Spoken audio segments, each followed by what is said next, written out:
As questions and international scrutiny increase over China and its actions before, during, and after this pandemic, its government is moving to exert more control over Hong Kong. The city is autonomous from China, but Beijing plans to introduce a controversial new security law critics say would target anybody protesting China's communist government.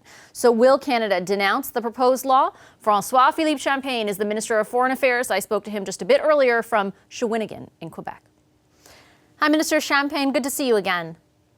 Thank you for having me today. Minister, I want to ask you about Canada's bid for a Security Council seat in just a second. But first, I want to ask you about China. China announced that it will introduce some sweeping new security laws that are going to give the Communist Party more control over Hong Kong and specifically take aim at those big protests, those big anti-government protests we've seen unfold in Hong Kong.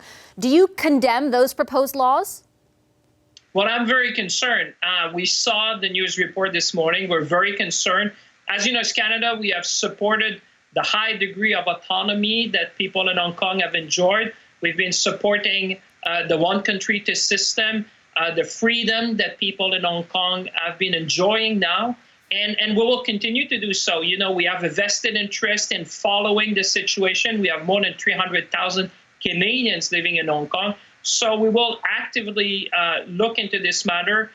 We're already looking with the international community very closely at what has been announced and what is going to be unfolding. I just want to make sure I'm specific here, though, because it's possible that the National People's Congress sort of rubber stamped this as early as tomorrow. You're saying that you're concerned, but we've seen what the introduction of these laws would accomplish. They've explained what they want them to accomplish. Do you condemn them? Well, obviously, Vashi, we have to see what's going to happen. Like you said, for now, we've seen the news report. This is coming out now. But I'll be very, very clear to all Canadians who are watching. We are engaging with China with eyes wide open. We're going to be doing that at every step of the way in all our relationship when we engage. Our engagement with China, as you know, is complex, multidimensional, but always has to be based on us promoting our values, our principles, which includes human rights, making sure that we get the immediate release of Michael Kovac and Michael Spavor, making sure that we pursue our interests, and that we have a framework where on both sides we abide to the international standards. So obviously, we will be following what's going on. We will engage with the international community. And Canada, again, to say with more than 300,000 Canadians living in Hong Kong, will make its voice heard, and we will work with the international community. So how would you characterize the move by China then to introduce these laws? Well, we have to see the details. You know, we're all watching what's going on, and it's a very live issue. What I can say is that we have been consistent since day one in protecting the high level of autonomy that people in Hong Kong have been enjoying, freedom of expression, freedom of the press. We have seen recent events which have been a concern for Canada and Canadians. So we will certainly watch that very closely. And like I said, we will make sure that our voice is heard, and we will continue as the situation unfolds to update Canadians as to what we're going to be doing and saying with respect to the proposed introduction of that law. I'm not really sure what details you're waiting for. We know exactly what these laws are intended to do. The Chinese government has spoken out about them, and I'll tell you why I'm asking. Your critics in the government on the opposition benches have accused your government of pursuing a policy of appeasement with China, of being afraid to say, you know, very clearly, we condemn the actions that you're taking in a variety of instances. So I'm providing the opportunity here in what is widely being seen in Hong Kong as an assault on their freedoms to say what China plans to do is wrong. Do you think it is? But Vashi, we're not going to engage. We're going to engage on the basis of facts. I would really put politics aside when we're dealing. We have said from the very beginning, our engagement with China is done with eyes wide open. We're doing that at every step of the way, whether it's to get the release of the Michaels, whether it's to promote our interests, whether it's to promote our values and principle. We did that very forcefully when it came, for example, to Taiwan. And we're part of the countries with the United States to ask for Taiwan to be included as an observer to the World Health Assembly. We have spoken, we have taken action, but you need smart and principled engagement. what Canada is facing today is the same thing that other liberal democracies are facing, whether you look in Asia, whether you look in Europe. And I would say that what Canadians expect of this government is to be smart, to be principled, and certainly to look at every issue that is presented with eyes wide open. That's what we're doing with China, and we'll continue to do so. I take your point, Minister, but I would also point to, for example, in what you raised with Taiwan. I remember listening a few weeks ago to Ed Fast ask you, can you thank Taiwan for the donation of medical supplies that it made to Canada? Will you explicitly thank that country or thank Taiwan as you thank China? And you refused to say the name Taiwan explicitly. So there are questions about your government's stance when it comes to China. I know you say your eyes are wide open, but it doesn't appear like you're willing to make statements that, that to that effect. Well, I would say if you leave politics aside, obviously when you thank everyone, you thank Taiwan. We are grateful. We are thankful to Taiwan for their donation. But obviously, Vashi, you have to realize that as foreign ministers of Canada, there's a lot of nations which have been helpful. There's people which have opened their airspace. There's nations like Taiwan who have sent protective equipment.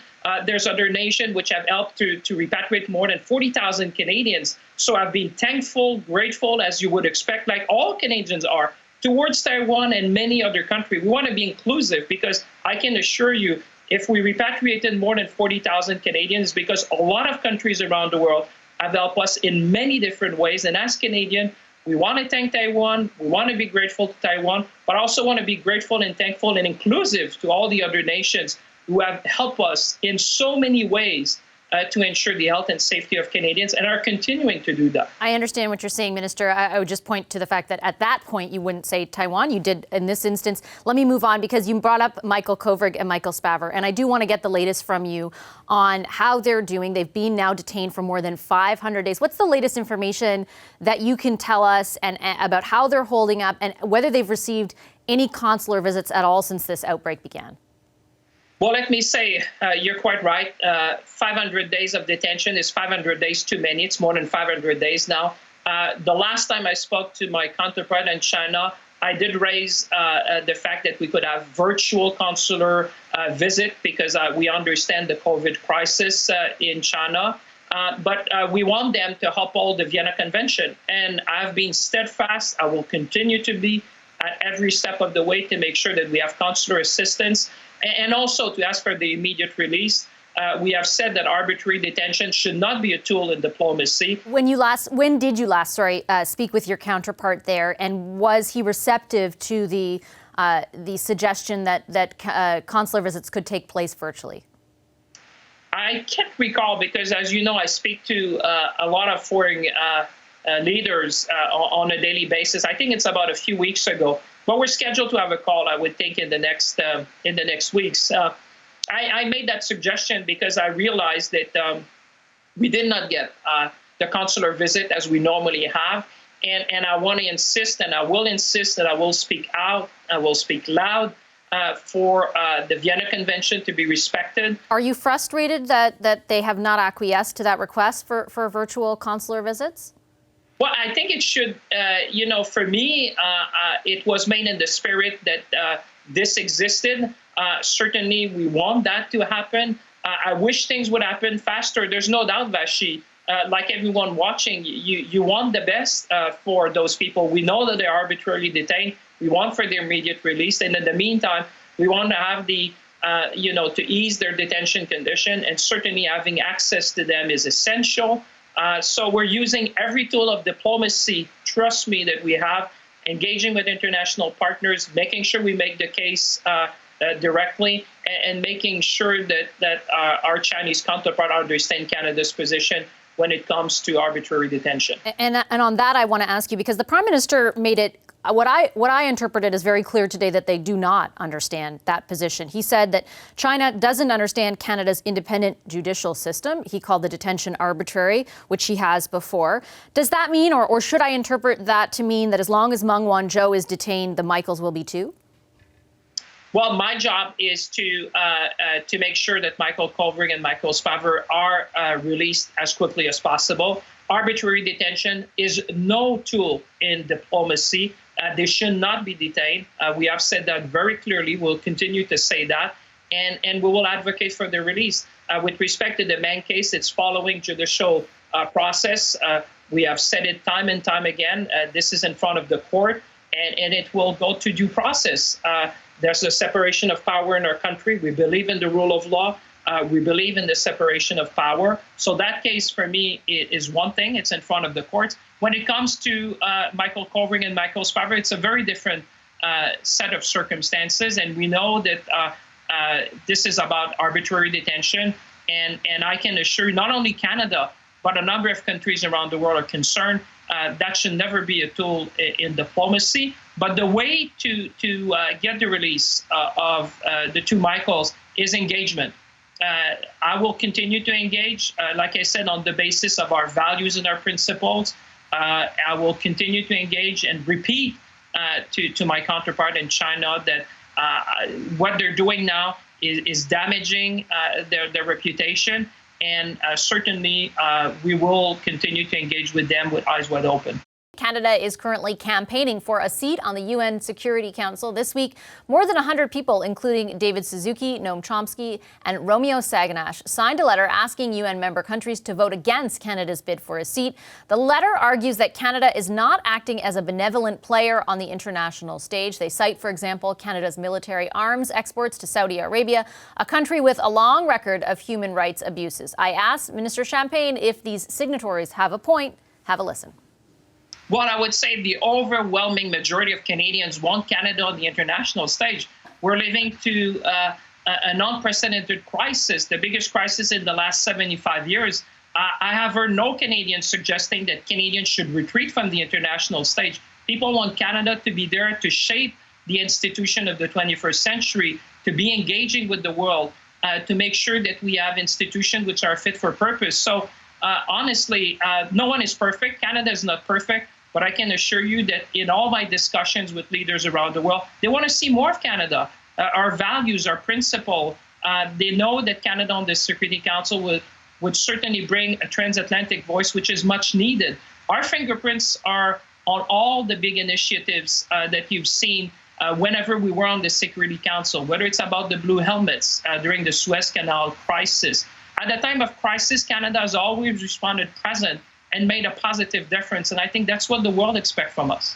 I think the point that those who wrote the letter were trying to make, and I'm going to try to interpret it here, was that while the federal government, while your government is saying that our voice is needed, our voice is not exactly what you put forth as it is. And by that, I mean, for example, that you have resumed, the federal government has decided to resume selling military exports to Saudi Arabia, that there is a big defense contract, and there's a huge concern over the human rights record in Saudi Arabia and what the government in that country is responsible for when it comes to Jamal Khashoggi. So I think they're pointing to the idea that it's almost hypocritical. And I ask you for your response there.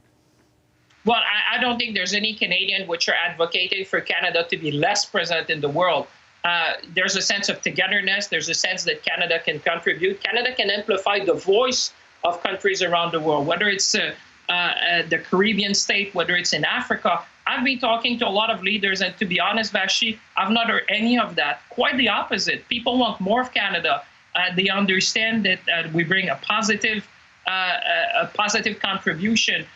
Amplifying their voice, making sure that our policies that are positive, I would say leadership, whether it's the Prime Minister. Look at what we've done recently with the financing at the UN, the Sustainable Development Goal financing. We have been, with the Prime Minister, at the forefront of that. Look at the Foreign Minister group we've created for the COVID-19. This is where we discuss, for example, about air bridges, to maintain air bridges, to maintain supply chain, to maintain transit hubs. People see that around the world. No country is perfect. And I just want to say that I think that if there was a time for Canada to be there, if there was a time for Canada to lead, This is our generation to lead. Others before have done it and will certainly be leading. But the point that they're making is that a lot of that is just words, right? So, for example, Canada is competing against Norway. 1% of their GDP goes to international aid, just 0.27% of this federal government's, or of the GDP in this country, the federal government spends on international aid. There's a sort of gap between everything that you just said and the actions that you're taking on the ground. Well, I would say, it's always interesting to hear these things, because what people say is that Canada has a great impact. I can tell you, I was in Mali just before COVID, and people were telling, for example, our feminist foreign policy, having a female commander, which is changing how policing is done. I remember vividly the head of that mission telling me, Minister, the contingent of Canadians may not be the largest one, but by far, you have the largest impact. You are transforming the United Nations policing activities. That's Canada. It's not always about numbers. It's about impact. And I think the impact is felt. And I would really, those who believe otherwise, talk to people around the world. Talk to the leaders. Talk to the UN people who are making a difference on the ground. I'm very proud of our people who serve, whether it's in Egypt, whether those who serve in Africa. They're making a huge difference. And I think that's what the world see of Canada, and that's what we're bringing on the world stage. And that is Foreign Affairs Minister François-Philippe Champagne. Hi, I'm Vashi Capellos, host of Power in Politics. See more of our show by subscribing to the CBC News channel or click the link for another video.